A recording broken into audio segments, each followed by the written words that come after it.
বর্তমান যে বিশ্বকাপ খেলাধুলা হচ্ছে, এই খেলাধুলা দেখা অবস্থায় যদি কারো মৃত্যু হয়ে যায় কিংবা খেলাকে কেন্দ্র করে কারো যদি মৃত্যু হয়ে যায়, তাহলে তার জানাজার নামাজ এবং মুসলমানের কবরস্থানে দাফন করার বিধান কি হবে?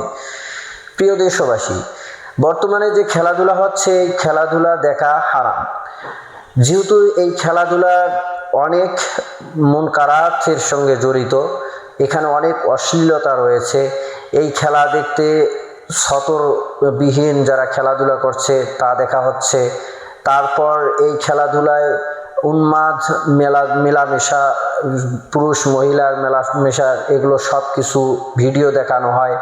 এবং এই খেলাতে যারা যারা দেখতেছে তারা যে কোনো দেশের সাপোর্ট করছে, আর সাপোর্ট করতে দেখা যায় বিধর্মীদের সাপোর্ট এসে যায় এবং তাদের পারফরমেন্স দেখে অনেক সময় ভেতরে উৎসাহ আসে এবং ভালো লাগে। এরকম অনেক কিছু বিষয় ভেতরে জেগে আসে, যার কারণে এই খেলা দেখা হারাম এবং ফুকাহায়ে কেরাম এটাকে হারাম বলে আখ্যায়িত করেছেন।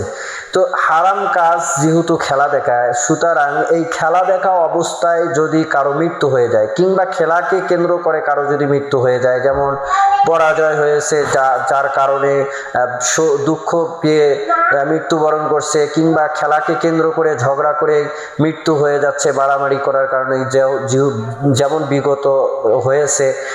তো এমন যদি হয়ে যায় কিংবা পরাজয়ের কারণে ফাঁসি দেওয়া এমনও হয়েছে, তো এমন করে যদি মৃত্যু হয়ে যায়, তাহলে আহলে সুন্নাত ওয়াল জামাআতের সিদ্ধান্ত হচ্ছে যে যেহেতু এইটা হারাম কাজের মধ্যে লিপ্ত হওয়ার কারণে মুসলমানের দায়রা থেকে বের হয়ে যায় না, মুসলমানের গণ্ডি থেকে বের হয়ে যায় না, সুতরাং মুসলমান হিসাবে তার জানাজার নামাজ, তার দাফন কার্য এবং কাফন পরানো, এগুলো সব কিছু করা হবে এবং মুসলমানের কবরস্থানেই কবরস্থ করা হবে।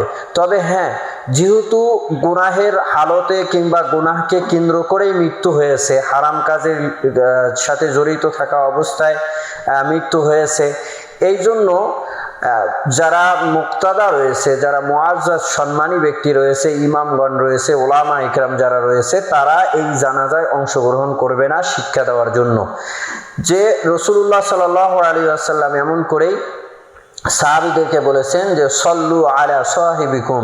যখন রাসূল সাল্লাল্লাহু আলাইহি ওয়াসাল্লামের কাছে এসে জানানো হয়েছে অমুক ব্যক্তির মৃত্যু হয়েছে, রাসূল সাল্লাল্লাহু আলাইহি ওয়াসাল্লাম জেনেছেন যদি দেখা গিয়েছেন যে সে ঋণ রেখে মৃত্যুবরণ করেছে, সম্পদও রেখে যায়নি, কিংবা আত্মহত্যা করেছে, তাহলে রাসূল সাল্লাল্লাহু আলাইহি ওয়াসাল্লাম নিজে ওই জানাজায় যাননি, বরঞ্চ সাহাবীদেরকে বলেছেন সল্লু আলা সাহিবিকুম, তোমরা তোমাদের ভাইদের তোমরাই জানাজা পড়ে নাও। তো এমন করেই যদি দেখা যায় যে কোনো এরকম গুনাহের মধ্যে লিপ্ত থাকা অবস্থায় যদি কেউ মৃত্যুবরণ করে, তাহলে ফিকহ ফতোয়ার সিদ্ধান্ত হচ্ছে এটা যে তার জানাজায় সম্ভ্রান্ত মানুষরা অংশগ্রহণ করবে না, সাধারণ মানুষদের মাধ্যমে জানাজা পড়িয়ে মুসলমানের কবরস্থানে কবরস্থ করা হবে।